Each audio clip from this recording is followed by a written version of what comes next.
now we got our shelves done. Let's put our 80-pound bag of concrete back up there.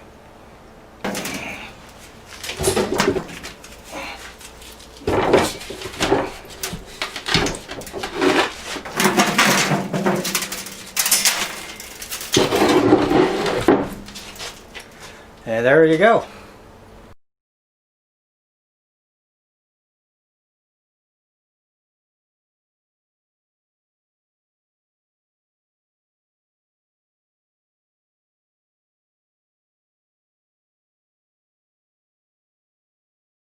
Hey neighbors, today we're going to put up floating shelves. These are only going to be about an inch thick. So we have to cut out a piece of sheetrock. I'm just about done with this, so I'm going to go ahead and finish it up.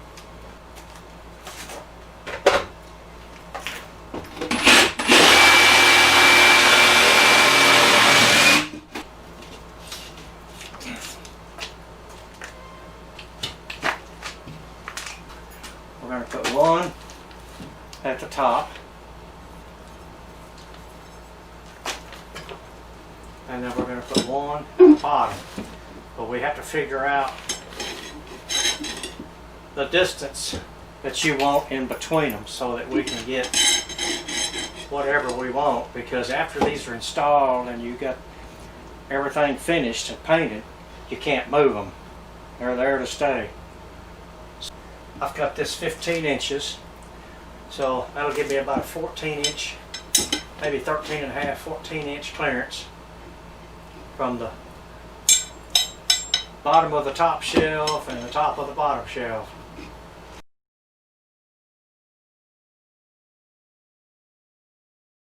Okay, we need to get a 2x4, cut it down to 2.5 because we need a 1/2 inch clearance, 1 inch clearance.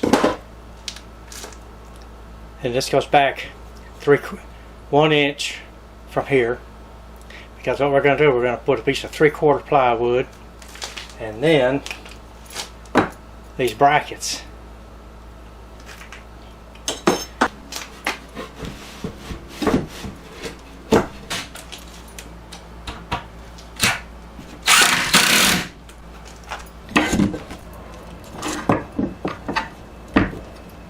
Got our brackets that are flush with the regular 2x4, the wall 2x4s, so that way when you put your sheetrock on here, you won't have any bumps in it. Alright, let's mount these. We got first bracket in, second bracket in, so you want to make darn sure that you're level to the floor at least of your house.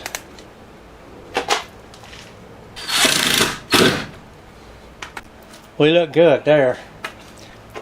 Now we just use some sheetrock screws just to tack it up there. Wood screws, because they're going to be a lot stronger.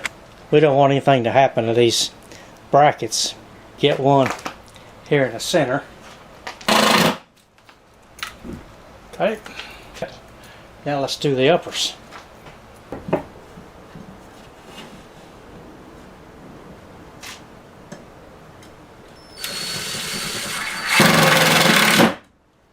Everything's set. We don't want these brackets to move. Drill holes where they're going to go and center it so that the brackets don't move. You can see the difference between the two. This one here is a wood screw, and it's the reason it's called a wood screw because it's got the shoulder here, and it's about twice the size of this sheetrock screw. So that's why you want to use this instead of sheetrock screws, because the shear factor of this screw is pretty high. The shear factor of these sheetrock screws are not very high at all.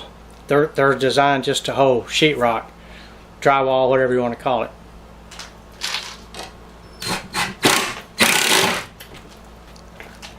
Get them all in. Take your black screws out unless you want to leave them in there. I mean, now as you're putting your sheetrock on here, it's going to be the same level as your brackets. You can put little strips of wood in there if you want to, lumber. or you can just put a screw in next to the, on your sheetrock, you can put a screw in next to your bracket. And if for some reason that holds, that's fine. We got these number 14s. You can use 12s or 14s. I just happen to have 14s here. Into your plywood. Got one over here. Alright.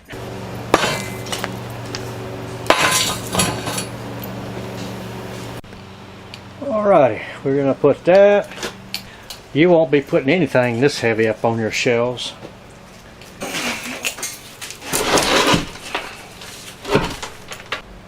So now you've got a pretty good idea of how to get some nice little thin shelves on your wall if you're going to remodel your kitchen or whatever. See, there's a screw. Of course, I will countersink it. Once I countersink it, it'll be tight, so you don't have to worry about this shelf moving around.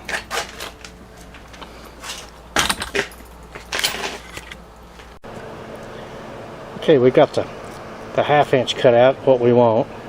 Now we're working on the 1/4-inch side. We just want the same, pretty much the same difference, the same thickness, I mean, from one side to the other.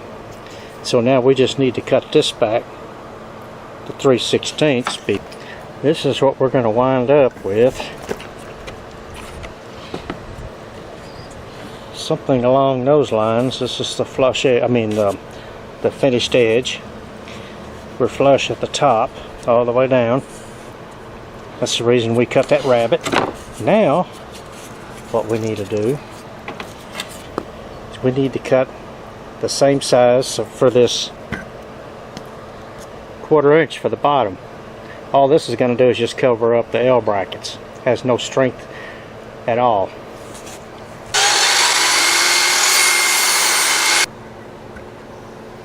Okay, we're getting there. All we need is just, well, I mean probably just a 64th of another inch, of a 64th of an inch to get it perfect. So let's run it through there one more time. The back, that's not giving us much to nail to, so we'll use some little, we'll have to use some brads the inside of the shelf. So once you get this on there, this is probably where you're going to need some help for somebody to hold this. Then, okay, and then as you're overhung, you want to mark it back here where it's going to turn. Not, you don't want to mark it out here because then it'll be too short. I mean, excuse me, too long. So you want to mark it right there. Okay.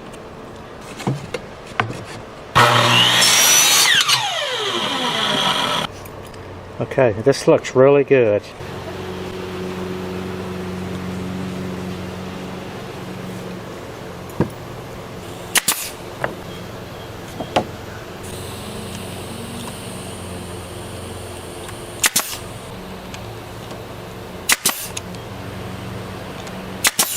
Alright, now we do the bottom.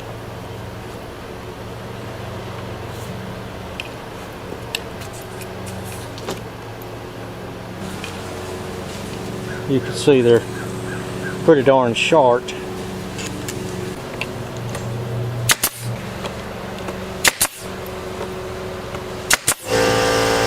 Let's go take this thing inside. It's 1 inch and 1/8. Now you could go 1 inch if you really wanted to.